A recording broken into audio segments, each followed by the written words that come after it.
Hi friend, good evening. This is Ravi and you watching my A to Z study. दोस्तों, discuss करेंगे English pedagogy का कुछ most important MCQ जो already previous years questions में आ चुका है। उससे आपको ये पता चलेगा कि आपका प्रिपरेशन का लेवल क्या है और आपको कहां पहुंचना है। तो आइए डिस्कस करते हैं। पहला question, maximum participation of students during teaching in a language classroom is possible through. दोस्तों, एक रिक्वेस्ट आप सभी से है कि खास करके इंग्लिश में क्वेश्चंस को एक बार नहीं, कम से कम आप 2 बार पढ़िए। क्योंकि जब तक आपको क्वेश्चंस नहीं समझ में आएगा, अगर आप आंसर की तरफ जाओगे तो आप सही आंसर नहीं दे पाओगे। अगर आप क्वेश्चंस को ही पढ़ के उसका मीनिंग समझ में आपको आ गया कि क्वेश्चंस को क्या चाहिए, इसका मतलब आप आंसर का 80% आप वहीं पे कवर कर लिए। इसीलिए एक बार क्वेश्चंस पढ़ के आंसर आपको नहीं देना है, खास करके इंग्लिश में। ठीक है, तो यहां पे क्या बोल रहा है कि maximum participation of students during teaching in a language classroom possible through, मतलब ज्यादा से ज्यादा लड़का का अटेंशन, ज्यादा से ज्यादा लड़का का पार्टिसिपेशन कोई भी एक्टिविटी में जो कि लैंग्वेज क्लासरूम में है, वो कब पॉसिबल है। ठीक है, इसका मीनिंग आता है ये। तो लेक्चर मेथड में ना, ट्रांसलेट मेथड में ना, इंडक्टिव मेथड में, मैं सारा मेथड आपको ऑलरेडी मैं पढ़ा चुका हूं। ठीक है ना, डिस्कशन एंड डेमोस्ट्रेशन मेथड। तो दोस्तों, इसका सही आंसर होगा पॉइंट नंबर 4। क्यों? क्योंकि मैं आपको बता रहा हूं, ज्यादा से ज्यादा स्टूडेंट्स पार्टिसिपेट कर पाएंगे ऐसा एक्टिविटी जहां पे स्टूडेंट्स को मौका मिलेगा उस एक्टिविटी को करने के लिए। तो अगर लेक्चर मेथड्स रहेगा तो वहां पे टीचर्स आएंगे और ओनली वो लेक्चर देके निकल जाएंगे। कुछ स्टूडेंट्स सुनता है, कुछ स्टूडेंट्स बैठ बैठ के सो जाता है। इसीलिए स्टूडेंट्स का पार्टिसिपेशन तब पॉसिबल है जब ऐसा कोई एक्टिविटी कराया जाए जहां पे ज्यादा से ज्यादा स्टूडेंट्स वहां पे पार्टिसिपेट कर पाए। तो ओनली पॉसिबल रहता है कोई भी चीज डिस्कशन करने से, क्योंकि वहां पे टीचर्स क्या करेंगे, कुछ टॉपिक के ऊपर डिस्कस करेंगे तो ज्यादा से ज्यादा स्टूडेंट्स उसके ऊपर में रेस्पॉन्स दे पाएगा। नेक्स्ट जो है डेमोस्ट्रेशन। डेमोस्ट्रेशन मेथड क्या होता है? ऐसा एक्टिविटी जहां पे विजुअल एड्स का यूज होता है। अगर आप मेरा टीचिंग लर्निंग मटेरियल्स उस चैप्टर को जहां पे मैं कराया हूं, वहां पे विजुअल एड्स के बारे में मैं बताया हूं। विजुअल एड्स क्या होता है?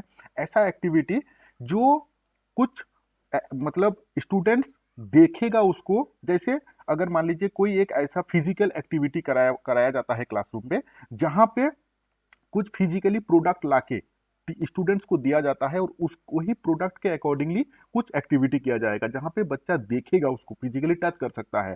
तो डेमोन्स्ट्रेशन मेथड उसी को हम लोग बोलते हैं जहां पे विजुअल एड्स यूज होता है। विजुअल मतलब जिसको हम लोग देख पाते हैं, एड्स का मतलब होता है जो उपकरण, मतलब मेटेरियल्स। टीचिंग लर्निंग मेटेरियल्स में मैं समझाया हूं इस चैप्टर को। ठीक है, तो डेमोन्स्ट्रेशन मेथड और डिस्कशन मेथड में ज्यादा से ज्यादा पार्टिसिपेट करता है स्टूडेंट्स। ठीक है, मैं इतना डिटेल्स में इसीलिए समझा रहा हूं कि इस रिलेटेड क्वेश्चंस आने पे, नॉट ओनली यही क्वेश्चंस, इस रिलेटेड क्वेश्चंस आने पे आपको जिंदगी में आप भूलोगे नहीं, ऐसा मैं समझा रहा हूं आपको। ठीक है, next question, group project. Group का मतलब ही हो गया ग्रुप, जहां पे बहुत सारा एक्टिविटी, जहां पे बहुत सारा पार्टिसिपेट करेंगे। ठीक है, क्वेश्चंस को पढ़ते समय ही कोशिश करो उसको समझने के लिए कि आंसर ढूंढने पे आपको टाइम ना वेस्ट हो।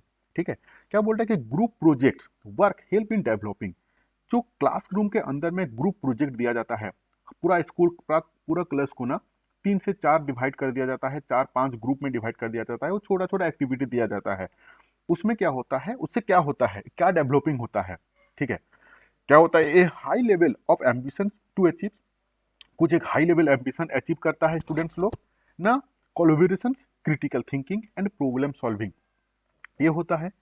Competitions among learner to excel in academic, good memory in the young learner. दोस्तों, अगर हम लोग ग्रुप में कोई एक्टिविटी कराते हैं तो वहां पे 4 से 5 स्टूडेंट्स में भी 10 स्टूडेंट्स मिलके वो लोग ग्रुप डिस्कशन करता है और प्रॉब्लम सॉल्विंग कर पाता है।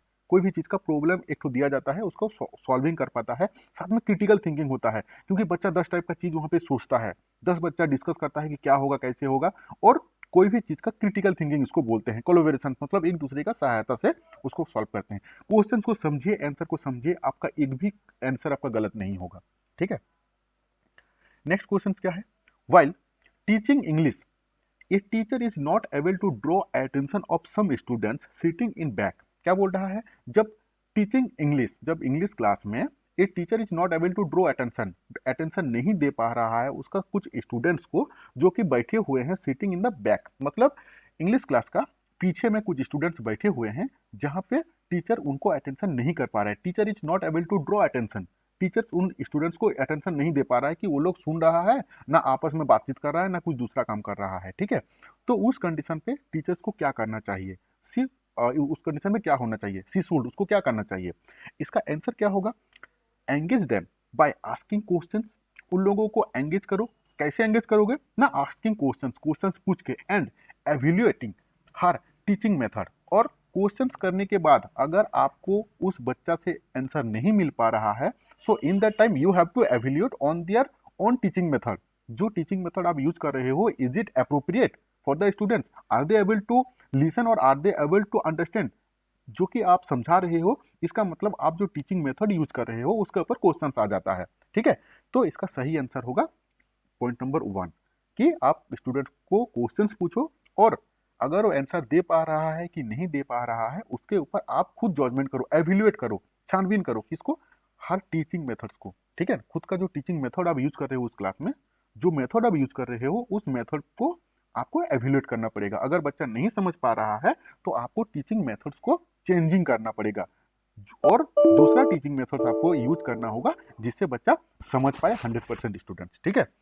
स्टॉप, नेक्स्ट पॉइंट नंबर 1 ही इसका सही आंसर है, लेकिन मैं इसको आपको बता देता हूँ दूसरा जो पॉइंट में मेंशन किया हुआ कि stop explaining the concept and start dedicating the notes to the students, मतलब बोल रहा है कि एक्सप्लेन करना बंद करो और नोट्स दे दो स्टूडेंट्स को, scold them for the not paying the attention, इसको स्कॉल्ड करो अटेंशन नहीं देने के लिए, ignore them and carry on, तो ये सारे आंसर जो है गलत है, क्वेश्चंस पढ़ के समझ जाओगे आंसर आपको बिल्कुल ईजी हो जाएगा, ठीक है। नेक्स्ट क्वेश्चन, हाँ क्वेश्चन, इसको आगे बढ़ने से पहले अगर आप अभी तक मेरा जे टेट का 2021 का नोट अभी तक आप नहीं लिए हैं तो आप मुझे इस नंबर पे व्हाट्सअप कीजिए, मैं आपको नोट्स प्रोवाइड करूंगा। अभी मैं 20% डिस्काउंट दे रहा हूं, एक हाई अमाउंट नहीं ले रहा हूं, ओनली 500 इसका प्राइस रखा हूं मैं, 500 रुपया ओनली, जबकि अगर आप अभी लीजिएगा नोट्स तो आपको 20% में डिस्काउंट देके ओनली 400 रुपया में आपको नोट्स मिल जाएगा। दोस्तों जब तक एक प्रॉपर नोट्स आपके पास नहीं रहेगा आप आइडेंटिफाई नहीं कर पाओगे आपको पढ़ना क्या है, नहीं कर पाओगे। कोई भी किताब में जे टेट का डेडिकेट नोट्स नहीं है, सारे सी टेट ही भरा हुआ है, उतना आपको पढ़ना नहीं है। और मेरा नोट्स एक बहुत ही हाई स्टैंडर्ड का नोट है, 1 to 5 के लिए क्लास 10 तक मेंशन हो किया हुआ है, और 6 to 8 का मेरा अंडर प्रोसेस है, वेरी रिसेंटली मैं उसको भी दे दूंगा। तो अगर आपको एक अच्छे नोट्स के साथ तैयारी करना है तो मुझे व्हाट्सअप कीजिए, I will give you notes, but उसके लिए आपको पे करना पड़ेगा 400 रुपीज, ठीक है। नेक्स्ट आते हैं, नेक्स्ट क्वेश्चन क्या है, while while designing a working activity for a language, ठीक है, जब लैंग्वेज के लिए कुछ एक तो एक्टिविटी डिजाइन किया जा रहा है, language class, a teacher should must importance focus on, while designing A work activity, जब एक वर्क एक्टिविटी को डिजाइन किया जा रहा है फॉर ए लैंग्वेज क्लास के चलते, लैंग्वेज क्लास के लिए a teacher should must important focus on, तो एक टीचर को किस किस चीज के ऊपर में फोकस रखना है। क्वेश्चन आप समझ गए, अभी देखिए आंसर आपको कितना इजी लगेगा ढूंढने के लिए। Assigning an authentic pics of a writing task, choosing a topic from their surrounding, ऐसे टॉपिक चूज करो जो कि उसका सराउंडिंग उसको देख रहा है, उसको समझ रहा है। Giving clear instruction for the task, providing all necessary vocabulary required for the task, तो इसका सही आंसर होगा choose a topic from their surrounding, ऐसा टॉपिक को सर्च करो कि जिसका उसका सराउंडिंग में है और वो वेरी क्लोज है, उस टॉपिक से वो वेरी क्लोज है, उससे आपको उसको समझने में इजी रहेगा, उस एक्टिविटी को करने में उसके लिए इजी रहेगा, ठीक है। नेक्स्ट आते हैं, बिफोर स्टूडेंट स्टार्ट रीडिंग, इस रीडिंग करने से पहले, before students start reading a story title brave Beto, the teacher initiate a discussion with them on bravery, what is the teacher trying to achieve through this activity, ठीक है, क्या समझे, एक brave veto करके एक स्टोरी का title है, इस टाइटल को समझाने से पहले टीचर क्या कर रहा है, एक इनिशिएट कर रहा है, डिस्कशन इनिशिएट कर रहा है, किसके बारे में, ब्रेवी के बारे में। तो इसका मतलब क्या बोल रहा है, ये क्या होना चाहिए, मतलब teacher trying to active through this activity, क्या अचीव करना चाह रहा है, teacher trying to achieve, teacher क्या अचीव करने का कोशिश कर रहा है थ्रू दिस एक्टिविटी, इस एक्टिविटी से। मतलब ये जो ब्रेवरी के बारे में समझाएगा स्टूडेंट्स को। टाइटल है ब्रेव बीटो, एक स्टोरी है जिसके बारे में पढ़ाने से पहले, इस कहानी को बताने से पहले, इस चैप्टर को पढ़ाने से पहले टीचर क्या किए, डिस्कशन स्टार्ट किए। किसके बारे में? ब्रेवरी के बारे में। तो इससे टीचर्स क्या करना चाहता है, आपको इस टाइप से क्वेश्चंस को पढ़ के समझना पड़ेगा, ठीक है। तो active the previous knowledge of the students. अगर कोई भी टॉपिक पढ़ाने से पहले आप अगर स्टूडेंट्स को उस टॉपिक के बारे में थोड़ा सा ओवरव्यू दे देते हो, थोड़ा सा समझा देते हो, इसका मतलब क्या है, आप उस पर्टिकुलर टॉपिक को लेके स्टूडेंट्स जितना जानता है उसका रिकॉल हो जाएगा उसका दिमाग में, ठीक है ना। तो प्रीवियस जो नॉलेज है ना वो एक्टिव हो जाएगा ना। Active the intellectual strength of the students, इसका सही आंसर होगा पॉइंट नंबर 1। मैं आगे डिस्कस नहीं कर रहा हूँ, ठीक है। पॉइंट नंबर की active the previous knowledge of student, students का जो प्रीवियस नॉलेज है वो एक्टिव हो जाएगा, ठीक है। अगर अभी तक आप मेरा व्हाट्सएप ग्रुप और टेलीग्राम में नहीं ऐड हुए हैं तो कृपा करके ऐड हो जाओ। नेक्स्ट क्वेश्चन क्या है? हाँ, active the different students in students, sorry हाँ, स्टूडेंट ए है एंड स्टूडेंट बी, दो स्टूडेंट है। Ask and answer questions to the complete a worksheet, एक दूसरे से क्वेश्चंस करके एक वर्कशीट को कंप्लीट किया। इससे क्या होता है?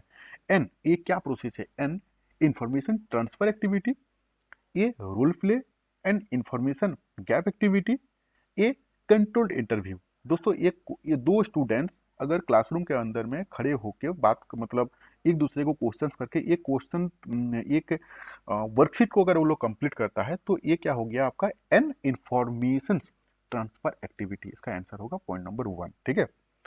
नेक्स्ट क्वेश्चन में आते हैं। Teacher ask the learner, teacher learner को पूछ रहा है स्टूडेंट्स को to think of idea quickly, सोचने के लिए बोल रहा है। क्या सोचने के लिए? कुछ आइडिया के बारे में। अबाउट द टॉपिक, एक टॉपिक के बारे में सोचने के लिए बोल रहा है। सेव वाटर, सेव वाटर मतलब पानी बचत के बारे में सोचने के लिए बोल रहा है, ठीक है। एंड ऑल्सो आस्क देम, और साथ में पूछ रहा है टू नोट डाउन, लिखने के लिए देयर आइडिया। किसका आइडिया? टीचर स्टूडेंट्स का idea. Before writing the articles on save water.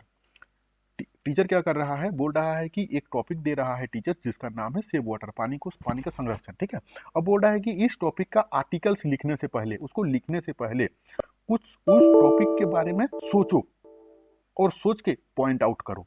इससे वो क्या करवाना चाहता है, ये हुआ आपका क्वेश्चन। तो इसका सही आंसर होगा ड्रिलिंग हो कर रहा है ना, ब्रेन स्टॉर्मिंग कर रहा है ना, असेसमेंट कर रहा है ना, चेक लिस्ट। तो दोस्तों इसको हम लोग बोलते हैं ब्रेन स्टॉर्मिंग। ब्रेन स्टॉर्मिंग का मतलब क्या होता है कि ब्रेन के द्वारा कोई भी एक्टिविटी कराना, कोई भी चीज का क्रिटिकल चीज को सोचना, इसको हम लोग ब्रेन स्टॉर्मिंग बोलते हैं। तो जाहिर सा बात है कि वाटर सेविंग के बारे में एक स्टूडेंट अगर कुछ नोट डाउन करेगा कि पानी बचत हम कैसे कर सकते हैं, तो अपना ब्रेन को ब्रेन स्टॉर्मिंग करना पड़ेगा। तो इसका सही आंसर होगा पॉइंट नंबर 2।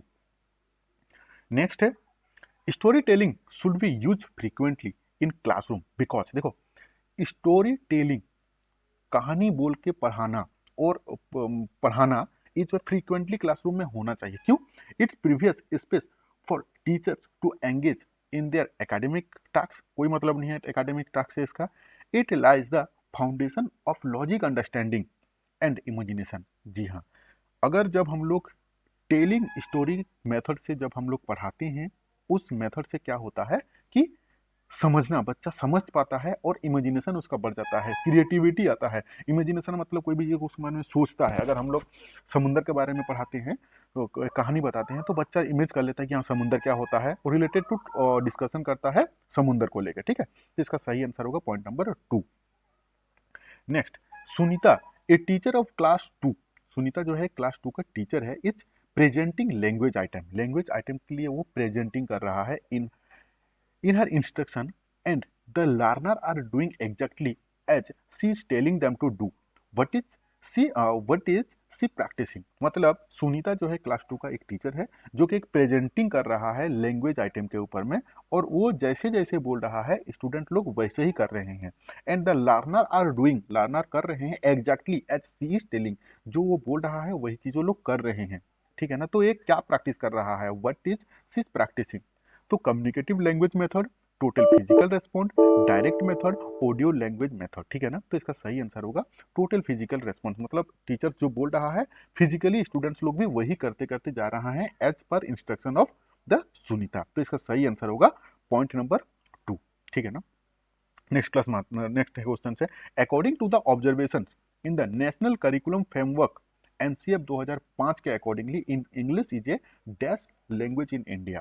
तो इंग्लिश जो है वो सेकंड लैंग्वेज है। ये बहुत ही इंपॉर्टेंट क्वेश्चन है। किसके आधार पे? एनसीएफ 2005 के आधार पे। ठीक है। आशा करता हूं आप समझ पाए होंगे। आपका कमेंट का मेरा इंतजार रहा। कमेंट जरूर कीजिए, अगर अच्छा लगा तो लाइक जरूर करें, और अभी तक जो नोट्स नहीं लिए हो नोट्स ले लो, क्योंकि बिना नोट्स का प्रिपरेशन करना पॉसिबल नहीं है। आपको नहीं समझ में आएगा कि पढ़ना क्या है, नहीं पढ़ना क्या है। ठीक है। Thank you for watching this video.